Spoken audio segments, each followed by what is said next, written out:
Dear students, last class में business finance chapter start किया था और बिजनेस फाइनेंस चैप्टर में लॉन्ग टर्म के सोर्स ओनर फंड में हम लोगों ने इक्विटी शेयर और प्रेफरेंस शेयर्स पे बात करी थी। आज के वीडियो में हम बात करेंगे रिटेन्ड प्रॉफिट की या रिटेन्ड अर्निंग की। ओनरशिप का फंड है, ओनर फंड है और लॉन्ग टर्म का सोर्स है फाइनेंस का। Retained profits are also known as plugging back of profit, retained earnings, self financing और internal financing, रिजर्व और सरप्लस, ये सब इसके दूसरे नाम हैं।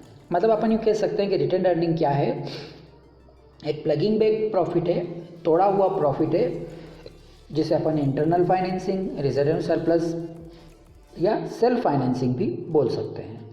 Retained earning refers to undistributed profit after payment of dividend and tax.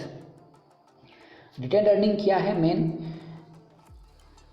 वो प्रॉफिट है जो कि डिस्ट्रीब्यूट नहीं किया गया है शेयर होल्डर्स को और प्रेफरेंस शेयर्स को, इक्विटी शेयर्स को और प्रेफरेंस शेयर्स को।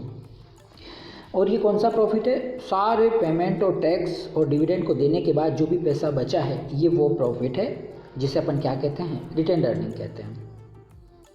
It provides the basis of expansion and growth of companies. Retained earning की वजह से कंपनी की ग्रोथ होती है, एक्सपांशन होता है, न्यू प्रोजेक्ट्स लगाए जाते हैं।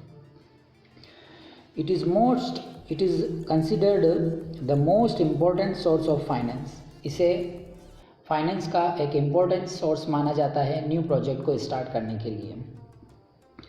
Since it is internally generated, this method of financing is known as self financing.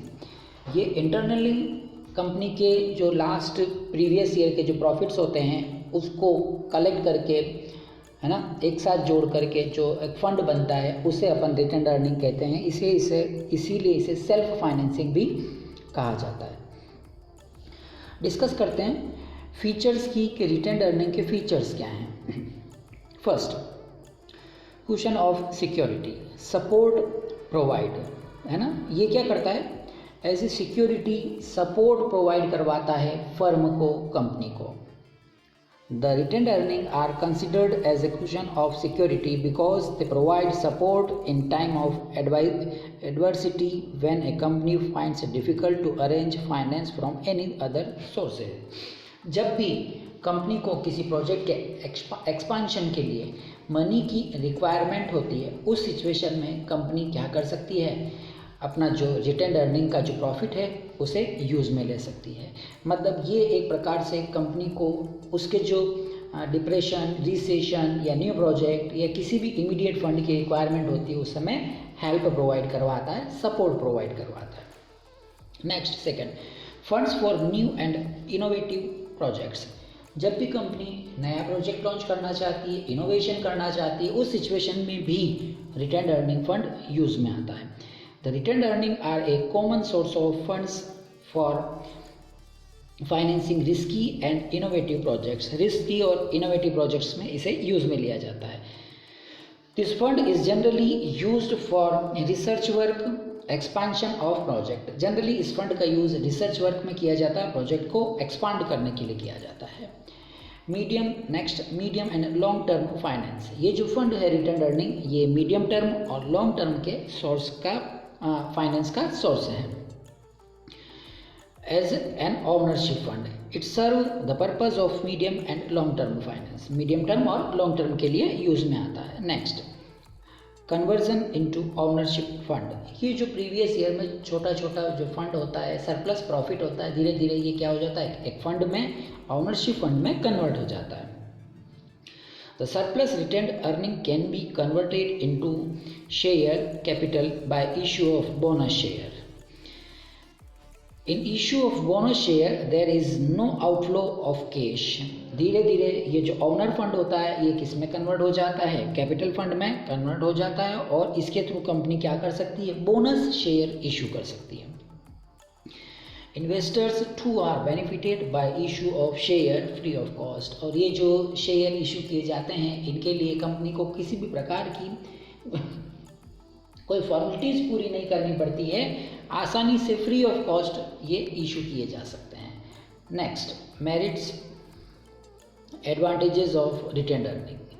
Most dependable source, ये जो सोर्स है इसी क्या है, इस पर कंपनी बहुत ज़्यादा आश्रित रहती है, जिससे कंपनी को फ्यूचर में होने वाले जितनी भी अनसर्टेनिटीज़ हैं उसमें इसका यूज़ किया जा सकता है।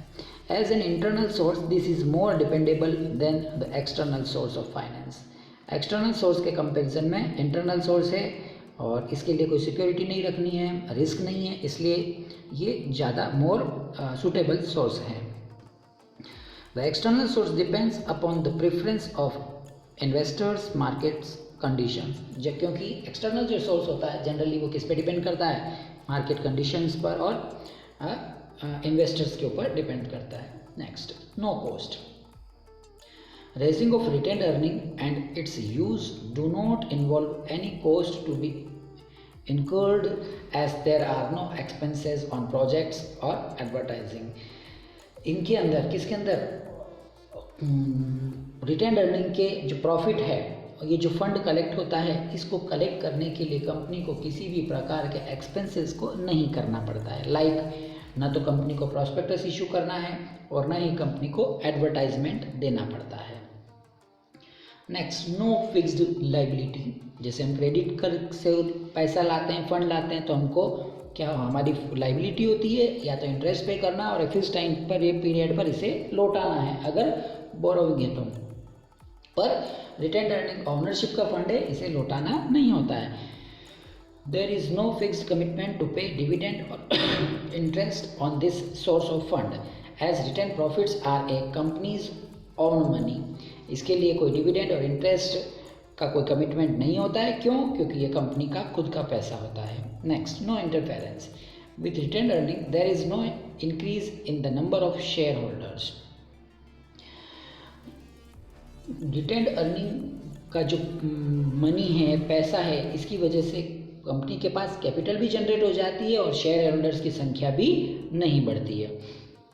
Retained earning involves no risk of duration of control. और जब शेयर होल्डर्स की संख्या नहीं बढ़ती है तो कंपनी के ऊपर जो कंट्रोल होता है, जब अपन ने बात करी थी कि शेयर होल्डर्स कंपनी के बोर्ड ऑफ डायरेक्टर्स बनाते हैं, तो कंपनी के डायरेक्टर्स की संख्या और मेंबर्स की संख्या नहीं बढ़ती है, पावर वो जो पहले लोग थे उन्हीं के हैंड में रहता है। No security. Unlike debentures, no charge is created against the assets. The company is free to use its assets for raising loan in future. Company ये जो फंड है, ये जो पैसा है, इस पैसे के अगेंस्ट में कोई भी असेट्स या एज ए सिक्योरिटी कोई भी चीज़ मॉर्गेज नहीं रखी जाती है। लाइक डिबेंचर, क्योंकि हम जब डिबेंचर इशू करते हैं तो उस सिचुएशन में हमें एज ए मॉर्गेज सिक्योरिटी कोई ना कोई चीज़ रखनी होती है, ठीक है, तो यहाँ पर सिक्योरिटी नहीं रखनी होती है। Next, goodwill. Retained earning add to finance strength and improved credibility of the company.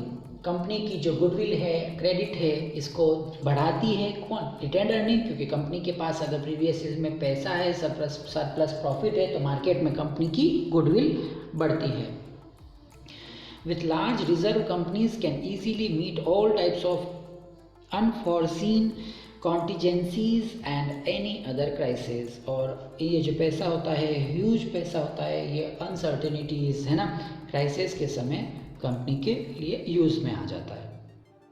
Next, demerit, disadvantages of retained profit. Retained earning, retained profit के कुछ डिसएडवांटेजेस भी बन जाते हैं, उनकी बात करते हैं। First, careless use.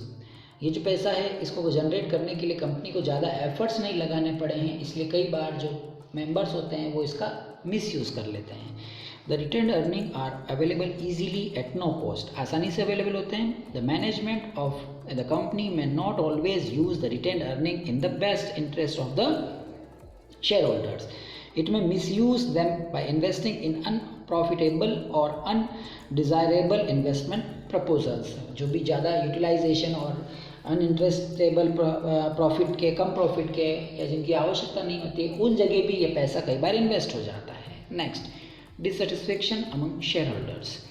Large retained earnings में cause dissatisfaction among the equity shareholders। अगर लार्ज रिटेन अर्निंग, क्योंकि रिटेन अर्निंग क्या है, वह पैसा है, वह डिविडेंड है, वो डिविडेंड का अमाउंट है जो कंपनी ने डिस्ट्रीब्यूट नहीं किया था। तो एक हिसाब से देखा जाए तो ये अमाउंट किसका था, शेयर होल्डर्स का था। तो कंपनी अगर रिटेन अर्निंग ज़्यादा करती है, लार्ज लेवल पर करती है, तो ये शेयर होल्डर के मिड में डिससेटिस्फेक्शन को क्रिएट कर देती है। The equity share holders as they do not receive high rate of dividend if large amount of surplus profit is kept aside in the form of reserve। अगर side में surplus profit रखेंगे तो dividend obviously equity share holders को कम मिलेगा, और यह किस चीज़ को क्रिएट करेगा, डिससेटिस्फेक्शन को क्रिएट करेगा शेयर होल्डर्स में। ओवर कैपिटलाइजेशन, कंपनी अपना जो प्लगिंग बैक प्रॉफिट है उसे वापस से री इन्वेस्ट करती है अपने ही प्रोजेक्ट्स के अंदर, कंपनी के अंदर। तो कई बार कंपनी के अंदर जो अमाउंट होता है वो क्या हो जाता है, कैपिटल का ज़रूरत से ज़्यादा हो जाता है, और वो ओवर कैपिटलाइजेशन कहलाता है। Large amount of retained earning result in issue of bonus share to equity share holders. Frequently capitalization of reserve में रिजल्ट इन ओवर कैपिटलाइजेशन। जो फ्रिक्वेंटली बार बार अगर कैपिटल इन्वेस्ट की जाएगी प्लगिंग बैक प्रॉफिट की, तो ये क्या चीज़ क्रिएट कर देगी, प्रोजेक्ट में जितने अमाउंट की रिक्वायरमेंट नहीं है उससे ज़्यादा कैपिटल प्रोजेक्ट के अंदर हो जाएगी, और इसे अपन ओवर कैपिटलाइजेशन कहते हैं। Next and last disadvantage, imbalanced growth. जब कंपनी के पास प्लगिंग बैक प्रॉफिट होता है, रिटेन अर्निंग प्रॉफिट होता है, और कंपनी किसी दूसरे प्रोजेक्ट में इन्वेस्ट करती है, तो उसके दो प्रोजेक्ट हो जाते हैं।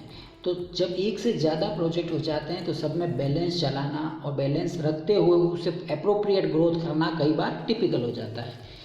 लिखा है when surplus profit are not distributed in the form of dividend it result in use of profit by the same industry for its further growth and expansion. जो पैसा यूज में नहीं लिया जाता है तो उसे वापस फर्दर ग्रोथ और एक्सपांशन के लिए यूज में लेती है company. When the surplus profit is distributed in the form of dividend, then the shareholders may invest the money in other companies, resulting in imbalanced growth of all the companies। Company जब जो पैसा होता है उसे अलग अलग कंपनियों में उसके अलग अलग प्रोजेक्ट्स में इन्वेस्ट करती है, तो कई बार मैनेज कंट्रोल करने में प्रॉब्लम आती है, और इससे फर्म की ग्रोथ क्या हो जाती है, इम्बैलेंस्ड हो जाती है।